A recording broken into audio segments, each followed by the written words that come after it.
Halo guys, selamat pagi.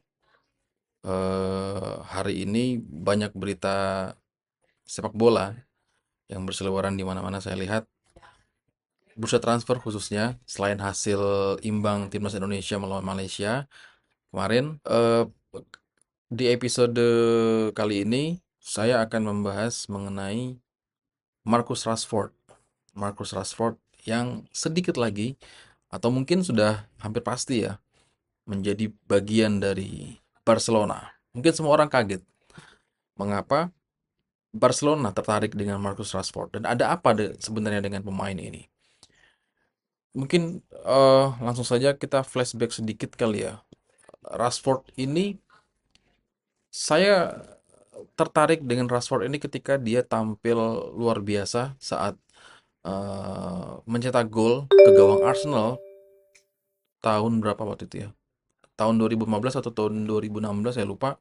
Saat itu Marcus Rashford tampil debut sebagai pemain mengganti dan dia mencetak 2 gol dan membawa MU menang atas Arsenal.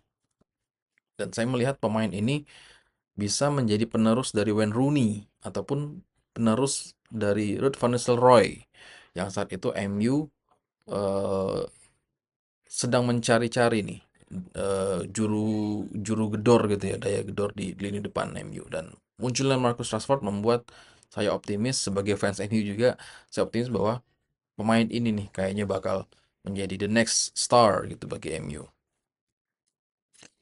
Dia memiliki kecepatan, dia memiliki kelincahan, dia juga punya insting gol yang baik ya, terutama di kotak penalti. Total Rashford ini sudah mencetak 138 gol dari 426 laga sepanjang karirnya bersama MU di semua kompetisi. Hingga umurnya saat ini sudah mencapai 27 tahun. Tentu ini pemain masih muda sebenarnya ya, masih di masa-masa keemasannya, belum di kepala tiga. Artinya jumlah golnya sebenarnya masih bisa bertambah lebih banyak lagi. Di usianya masih 27 tahun ini, ia pun sudah menjadi pencetak gol terbanyak, pemain Inggris pencetak gol terbanyak ke-6 di Manchester United. Tentunya setelah Rooney, ada juga Dennis Law, ada juga dan lain-lain lah. Pokoknya dia urutan, ada Paul Scholes juga. Nah, dia di urutan ke-6 pencetak gol terbanyak di MU yang berasal dari Inggris. Tentu ini sebuah catatan yang luar biasa di usianya masih 27 tahun. Musim terbaiknya Rashford itu pada saat dia dilatih oleh Ole Gunnar Solskjaer eh, pada musim 2018 atau 2019, kurang lebih tahun segitulah saya lupa. Tapi pada saat dilatih Solskjaer dia pernah mencetak total 55 gol sepanjang musim di semua kompetisi.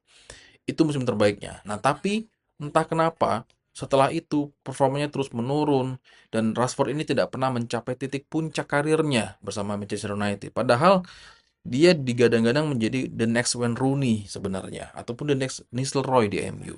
Nggak tahu apa alasan pemain ini tiba-tiba terus menurun performanya, walaupun pemain ini dikenal di luar lapangan sebagai pemain yang murah hati, yang baik attitude-nya gitu di luar lapangan. Tidak ada masalah dengan attitude Rashford.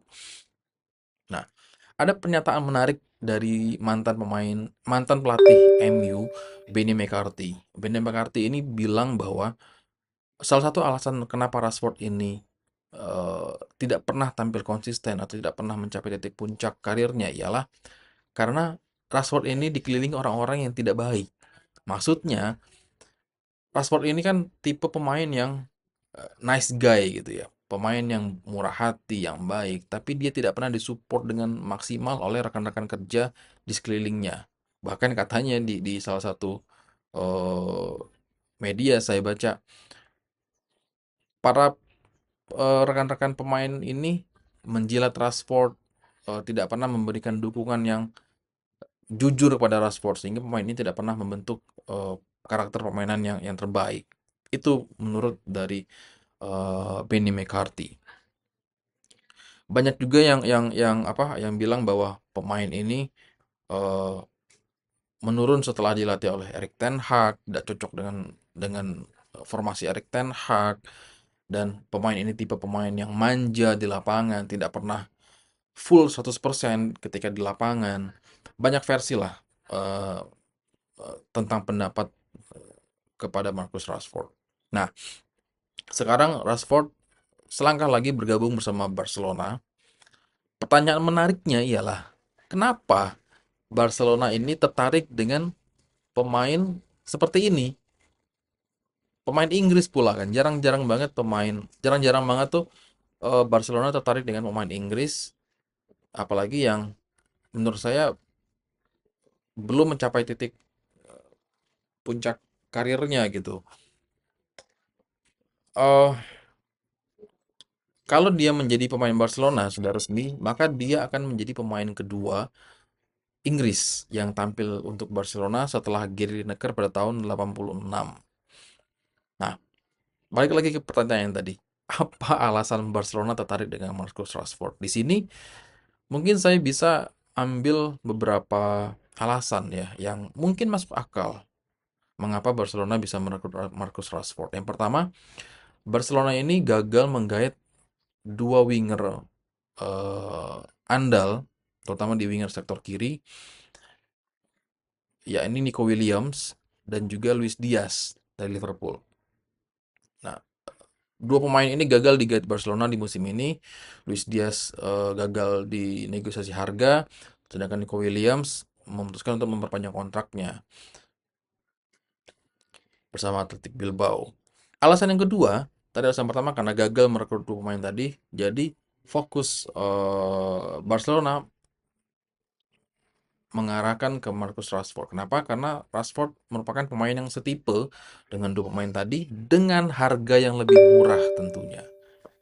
Nah, kita tahu bahwa Barcelona mengalami krisis keuangan akhir-akhir ini dan harga Marcus Rashford dianggap masuk akal dengan kondisi finansial Barcelona saat ini. Dan itulah mungkin alasan kuat mengapa Rashford menjadi target Barcelona.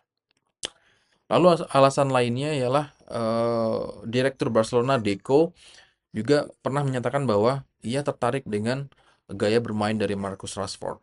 Dia menganggap bahwa Marcus Rashford ini hanya butuh seorang pelatih dan lingkungan yang tepat. Nah, ini kaitan sama yang tadi. Kenapa Marcus Rashford tidak tidak berhasil tidak mencapai titik sukses di MU. Nah, menurut Deco, mantan legenda Barcelona, Rashford ini harus menemukan pelatih yang tepat untuk dirinya. Rashford harus menemukan lingkungan atau rekan kerja yang tepat untuk dirinya, sehingga bisa mendorong dirinya lebih fight lagi di lapangan.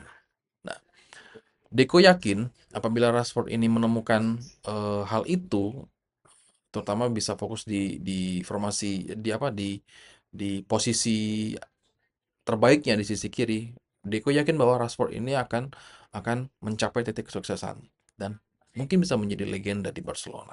Jujur sebagai fans MU, sebagai fans MU dan fans Rashford juga dulunya, agak kecewa sebenarnya mengapa pemain ini bisa keluar dari MU. Bahkan setelah kemarin membela Aston Villa, sudah merasakan bahwa sayang banget pemain ini dilepas sama MU, tapi ya kita tidak bisa berharap banyak dengan pemain ini apabila apabila performanya terus seperti itu di MU. Sedangkan MU ini butuh pemain yang benar-benar tampil maksimal untuk mengangkat lagi performa tim. Ya, semoga saja Marcus Rashford bisa back to best performnya bersama Barcelona dan tentunya bisa memberikan dampak yang positif juga bagi timnas Inggris. Menurut kalian, kira-kira Rashford akan tampil maksimal nggak di Barcelona?